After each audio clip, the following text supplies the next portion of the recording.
जब आर्यन के ग्रुप ने फायर पिलर हिल के एरिया में कदम रखा, तब सैनिकों का एक ग्रुप भी आ गया था, जिनकी छाती पर बेज लगा हुआ था। हर हंटर जानता था कि जब तक उनकी ताकत पूरे डीमन बीस्ट के एरिया से आगे नहीं निकल गई थी, तब तक किसी भी विंग मैजिकल इक्विपमेंट का यूज़ करना या माउंट पर उड़ान भरना नासमझी थी। नॉर्थ बर्निंग वैली में डीमन टाइगर्स का कब्जा था। जो कोई भी अदर तरीकों को यूज़ करके नॉर्थ बर्निंग वैली तक पहुंचने की कोशिश करता था, उन्हें डीमन टाइगर्स का सामना करना पड़ता था। यहाँ तक कि एक सुपर मैजिशियन भी ऐसा करने की हिम्मत नहीं करेगा। इसलिए नॉर्थ बर्निंग वैली में एंटर करने का एकमात्र रास्ता सैंड रिवर से था। हालांकि सैंड रिवर भी नो फ्लाई जोन थी। अगर कोई भी सैंड रिवर के पार उड़ान भरने की कोशिश करता था तो एक विशाल अनडेड ड्रैगन की लाश सैंड रिवर से उठकर उसके पार उड़ने की कोशिश कर रहे किसी को भी खा जाती थी। हम यहाँ से ऊपर चढ़ेंगे, एक एक्वालाइन नाक वाली एक फीमेल कमांडर ने कहा। महिला मिशन की इंचार्ज थी, हर कोई उसकी बात मान रहा था। पुराने हंटर ने कहा था कि फायर पिलर हिल खड़ी दिख सकती है, लेकिन इसकी सतह उतनी मजबूत नहीं है जितनी लगती है। चढ़ाई के दौरान हम यहाँ से अपना रास्ता बना सकते हैं।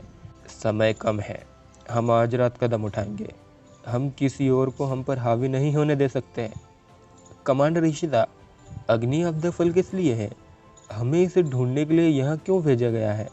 एक सिपाही ने कहा। फीमेल कमांडर इशिता ने कहा, इसके कई यूज़ हैं।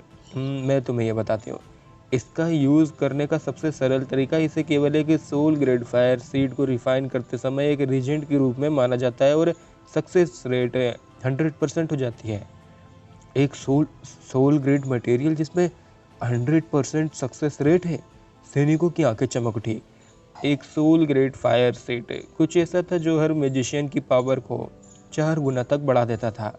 इसके अलावा एक सोल ग्रेड सीड भी अपने वाहक को एक डोमेन प्रदान करेगा और मोस्ट ऑफ द टाइम एक मैजिशियन अपने डोमेन के अंदर लगभग अपराजय होता था। इसकी वैल्यू एक इंटरमीडिएट मैजिशियन को एडवांस्ड लेवल तक रैंक करने के लिए ज़रूरी रिसोर्सेज से बहुत ज़्यादा थे। अगर अग्नि आपदा फल सक्सेस रेट को 100% तक सुधार सकता था तो ये बिल्कुल प्राइसलेस था। कोई पैसों से स्पिरिट ग्रेड सीड्स खरीद सकता था, लेकिन सोल ग्रेड सीड पूरी तरह से एक अलग कहानी थी। फायर पिलर हिल के दूसरी ओर हंटर यूनियन के ब्लू येलो एक्सप्लोरर आउटफिट पहने लोगों का एक ग्रुप पहाड़ी की तल पर खड़ा था। वे खड़ी दीवारों के लिए अच्छी तरह से तैयार थे। माथे पर क्रॉसिंग के निशान वाले एक मैजिशियन ने एक माउंटेन क्लाइंबिंग बीस्ट को समन किया। माउंटेन क्लाइंबिंग बीस्ट के विशेष पंजे थे जो न केवल पहाड़ी की दीवारों में घुस जाते थे, बल्कि फायर पिलर हिल की खड़ी दीवारों पर भी मजबूत पकड़ प्रोवाइड करते थे। माउंटेन क्लाइंबिंग बीस्ट बहुत ही बड़ा था। हंटर्स का ग्रुप बीस्ट की पीठ पर बैठा हुआ था और आसानी से फायर पिलर हिल की चोटी पर चढ़ रहा था। हंटर्स से लगभग 2 किलोमीटर दूर पहाड़ी के वेस्ट साइड पर special earth element soul seed वाले मैजिशियंस का एक बड़ा ग्रुप है। खड़ी दीवारों पर ऐसे चल रहा था मानो वे प्लेन जमीन पर चल रहे हों। मैजिशियंस ने ऊपर की ओर चलना जारी रखा और चट्टानों के चारों ओर रस्सियों को बांध दिया जो सतह पर चिपकी हुई थी। वे ऊपर चढ़ते रहे और चट्टानों के चारों ओर रस्सियां बांधते रहे, जिससे मैजिक एसोसिएशन के लोग रस्सियों का यूज करके ऊपर चढ़ सके। दुनिया अजूबों से भरी थी। बेचैन सैंड रिवर ने कई लोगों को रोक दिया था जो नॉर्थ बर्निंग वैली का पता लगाने का प्लान बना रहे थे, लेकिन हंटर यूनियन, मैजिक एसोसिएशन और आर्मी ने कठिनाइयों को दूर करने के लिए अपनी महान क्षमता का उपयोग किया था। ये लोग यहाँ सिर्फ सोल सीड पीस और ज़मीन में बिखरे हुए सोल सीड के लिए नहीं आए थे, बल्कि वे यहाँ अग्नि आपदा फल लेने के लिए आए थे। शांत रात के आकाश में गहरा नीला रंग था और वैली एक धुंधली धुंध से ढकी हुई थी, जिससे शानदार मिल्की वे छिप गई थी। धुंधली रोशनी पहाड़ी की चोटी पर शांत जंगल पर उतर रही थी, जिससे ये सुंदर लग रहा था। आदर्श तारों वाले पेड़ और खाली आकाश, असीम बर्निंग वैली और एकांत उग्र जादूगरनी के साथ ढलान पर बैठा था। तारों वाले पेड़ पर अग्नि आपदा फल को उग्र जादूगरनी बहुत ही सावधानी से देख रही थी। कई सालों से मौजूदा फिगर के बैग को देखते हुए आदर्श अचानक ही उसकी कहानी के बारे में उत्सुक हो गया। आप अग्नि आपदा फल को प्रोटेक्ट क्यों कर रहे हैं? आदर्श ने आराम से जमीन पर बैठे हुए ही पूछा। उग्र जादूगरनी एक ग्लैमरस महिला के समान फिगर के साथ फ्रीली हवा में तैर सकती थी। वो अग्नि आपदा फल के चारों ओर गश्त कर रही थी, जैसे कि उसे डर था कि कोई फल छीन लेगा। वो धीरे धीरे आदर्श के पास उसका सवाल सुनने के बाद उतरी और आदर्श के साथ बात करने के लिए अपनी अनोखी भाषा का इस्तेमाल किया। क्या आप कहने की कोशिश कर रहे हैं कि मुझे कुछ दिनों में पता चल जाएगा? आदर्श ने समझने की कोशिश की कि वो क्या कहना चाह रही थी। उग्र जादूगरनी ने सिर हिलाया। ये पहले से ही एक फल है।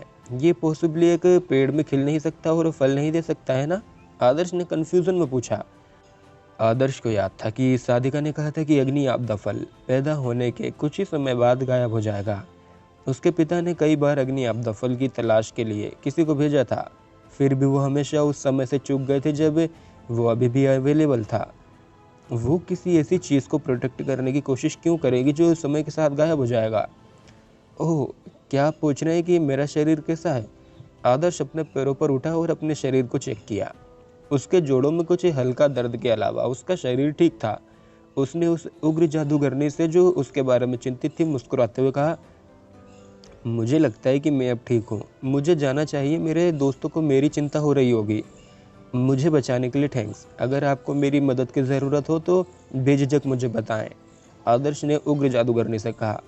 उग्र जादूगरनी ने एक मुस्कान दी और आदर्श को उस पर कोई एहसान करने के लिए नहीं कहा और न ही उसने उसे वापस रोकने की कोशिश की।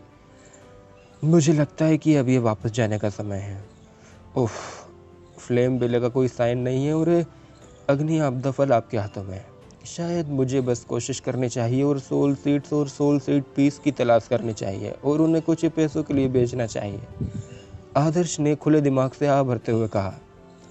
फायर क्लाउड वुड्स में इशिता और उसका क्रू पहाड़ी की चोटी पर पहुंचने वाले पहले व्यक्ति थे। वे फायर क्लाउड वुड्स में घूम रहे थे। उन्होंने अपनी डायरेक्शन की सेंस खो दी थी। सच तो यह था कि उन्हें पता नहीं था कि चोटी पर पहुंचने के बाद उन्हें कहाँ जाना है। इस तरह वे केवल एमलेस होकर ही घूम रहे थे। एक बार उस जगह का दौरा करने वाले बुजुर्ग ने उन्हें केवल इतना बताया था कि अग्नि आपदा फल ज़्यादा तापमान के पास जंगल में पाए जाने की ज़्यादा संभावना है। क्या किसी ने शोर सुना जिसे कुछ फुफकार रहा हो? एक काले सैनिक ने पूछा। सभी को डराना बंद करो। कोई डीमन बीस्ट यहाँ क्यों होगा? टेम्परेचर इतना ज़्यादा है। टीम के सामने चल रही फीमेल ने कहा। गर्मी से उसका माथा पसीने से लथपथ था। अभी भी रात का समय था और अगर दोपहर होती तो ये जगह भट्टी में बदल जाती और उन्हें पकाकर मार डालती। शुभम, क्या तुम्हारे पास अभी भी कुछ पानी है? मुझे एक घूंट दो। शुभम? सामने वाला काला सैनिक घुमा और महसूस किया कि उसके पीछे कोई नहीं था। उसने अपना सिर नीचे किया और तुरंत ही देखा कि किसी के पत्तों के बीच से खींचे जाने के निशान थे। वो चौंक गया और घबराकर ग्रुप को बताया, कमांडर इशिता, शुभम जो हमारे पीछे रखवाली कर रहा था वो लापता है। काले सैनिक ने घबराई हुई आवाज़ में चिल्लाकर कहा। इशिता ने अपना हाथ ऊपर उठाया और ग्रुप को अपने पोजीशन बनाए रखने का साइन दिया। उसने जल्दी से खामोश जंगल को ध्यान से चेक किया। चलो उसके कदमों का पता लगाते हैं और उसकी तलाश करते हैं। हो सकता है कि वो जंगल में रास्ता भटक गया हो। इशिता ने असहमति में अपना सिर हिलाया। जिन लोगों को मिशन में शामिल होने के लिए चुना गया था वे ग्रीन सिटी के हेडक्वार्टर के एलीट थे। वे न केवल कैपेबल थे बल्कि वे पूरी तरह से ओबीडियंट भी थे। किसी के लिए भी अपनी लीडर को बताए बिना ग्रुप छोड़ना इम्पॉसिबल था। अच्छा, जूली भी गायब है। वो आगे के रास्ते को चेक कर रही थी। एक और सिपाही घबराकर वापस आया और उसने इशिता को इन्फॉर्म किया। इशिता हैरान हो गई और उसने तुरंत ही ग्रुप में सभी से कहा, हम दुश्मन के एरिया में आ गए हैं। हमें तुरंत ही इस जगह को छोड़ना होगा। क्या हम शुभम को बचाने नहीं जा रहे हैं? हम अपने साथियों को कैसे छोड़ सकते हैं? काले सैनिक ने पूछा। अगर तुम चाहते हो कि हम सब यहाँ मर जाएं तो आगे बढ़ो और शुभम की लाश ढूंढो, इशिता ने ठंडी आवाज़ में कहा। उसका ऑर्डर मिलने के बाद क्रू ने तुरंत ही जंगल छोड़ने का फैसला किया। हालांकि जैसे ही सैनिक जल्दी में जा रहे थे कुछ बाकी सैनिक भी गायब हो गए। आखिरकार सभी को एहसास हुआ कि जंगल कितना भयानक था। उनमें से हर कोई गायब हो गए लोगों से केवल कुछ ही मीटर की दूरी पर था। फिर भी ये सब लगभग तुरंत बिना आवाज़ के हुआ और न ही खून का कोई निशान था। एकमात्र सुराग यह था कि किसी के पत्तों के बीच से खींचे जाने के निशान थे। इशिता एक महान मैजिशियन थी। हालांकि जब उसके क्रू मेंबर्स खतरे में थे तब उसे डीमन बीस्ट की प्रेजेंस का आभास भी नहीं हुआ। यह साफ था कि बीस्ट उनसे काफ़ी स्ट्रांग था। इशिता ने टीम को अपनी अटकलें बताई। वे और भी डरे हुए थे, जबकि काले सैनिक ने असमंजस में कहा, अगर इसकी स्ट्रेंथ हमसे कहीं ज़्यादा स्ट्रांग है तो ये हम सभी के बजाय एक एक करके हमें क्यों मार रहा है? शायद ये हमारा शिकार करने का मज़ा ले रहा है जैसे कि बिल्ली चूहे का शिकार करती है। अगर हम यहाँ रहना कंटिन्यू रखते हैं तो ये हमें मारता रहेगा, इशिता ने कॉन्फिडेंस से कहा। ये कौन सी जगह है? मुझे लगता है कि इससे पहले कि हम अग्नि आपदा फल का पता लगाएं, हम फायर क्लाउड वुड्स में छिपे हुए डिमन बीस्ट द्वारा ही मिटा दिए जाएंगे। आदर्श को थोड़ा पछतावा हुआ जब उसने फायर क्लाउड वुड्स में कदम रखा। वो जगह एक भूल भुलैया की तरह थी और पेड़ बिल्कुल एक जैसे दिखते थे, यहाँ तक कि उनका आकार भी। लाल गिरे हुए पत्तों से ढकी जमीन ने किसी को भी यह पहचानने से रोक दिया कि किस दिशा में जाना चाहिए। आदर्श उस गुफा का पता लगाने में असमर्थ था, जो उसे वापस पहाड़ी की तह तक ले जाएगी। थकान महसूस करते हुए आदर्श आराम करने के लिए जमीन पर बैठ गया। वो उग्र जादूगरनी के पास लौटने की सोच रहा था ताकि वो उसे दिशा दिखाने के लिए कहे, बजाय इसके कि वो अपना समय जंगल में बिना किसी सेंस के घेरे में भटकता रहे। वो अपने पैरों पर खड़े होने ही वाला था कि उसके हाथों में कुछ चिपचिपा सा लगा। उसने उसे उठाया और पाया कि उसके हाथ लाल लिक्विड से सने थे। वो उन्हें सूंघने के लिए करीब ले आया और उसके एक्सप्रेशन तुरंत ही बदल गए। ये खून था और ये एक इंसान के खून की तरह लग रहा था। आदर्श ने तुरंत ही अपना सिर नीचे किया और पत्तों के गलीचे की जांच की जिस पर वो बैठा था, और महसूस किया कि उसके पास के पत्तों का रंग लाल था। वो एक नज़र में डिफरेंस नहीं बता सकता था, लेकिन पत्ते खून से रंगे हुए थे। आदर्श ने जल्दी से चारों ओर देखा और पत्तों के ढेर के पीछे के खूनी एम्पुटेटेड हाथ देखा। उसके स्ट्रक्चर को देखते हुए हाथ किसी महिला का लग रहा था।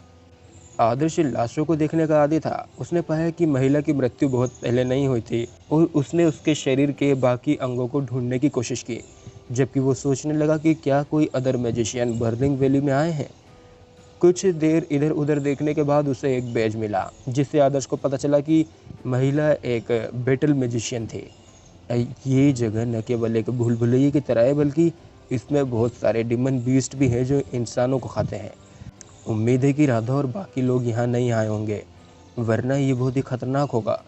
आदर्श ने जल्दी से लाश को दफना दिया। लाशों को दफनाना कुछ नैतिक सिद्धांत था जिसका पालन हर हंटर करता था। हंटर हमेशा जंगल में अपनी ज़िंदगी को जोखिम में डालते थे और वे नहीं जानते थे कि क्या वे शिकार के दौरान डिमन बीस्ट द्वारा मारे जाएंगे और जंगल में ही मर जाएंगे। इसलिए जब किसी को जंगल में किसी की लाश दिखाई देती थी तो वे मृतक को ज़मीन में गाड़ने का आसान उपकार करने से गुरेज नहीं करते थे, ये सोचकर कि कोई और भी उनके साथ ऐसा ही करेगा अगर उनका भी यही हश्र हुआ। ये हिलेरियस साउंड लग सकता है, लेकिन ये भी एक साइन था कि हर मैजिशियन जिसने हंटर बनने का फैसला किया था वो मरने के लिए तैयार था।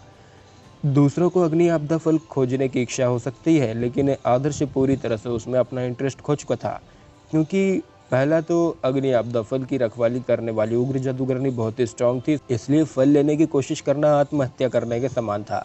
दूसरा, वो वही थी जिसने उसकी जान बचाई थी, और आदर्श एक अनग्रेटफुल व्यक्ति नहीं था जो उसके साथ ऐसा कुछ करेगा।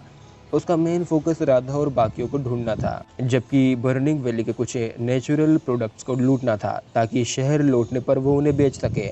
वो खुद कुछ इक्विपमेंट खरीदना चाहता था और उन बेवकूफ़ों को धमकाना चाहता था जो स्कूल में उसके साथ खिलवाड़ करने की कोशिश कर रहे थे, जो उसे एक लाभदायक एडवेंचर बनाने के लिए काफ़ी था।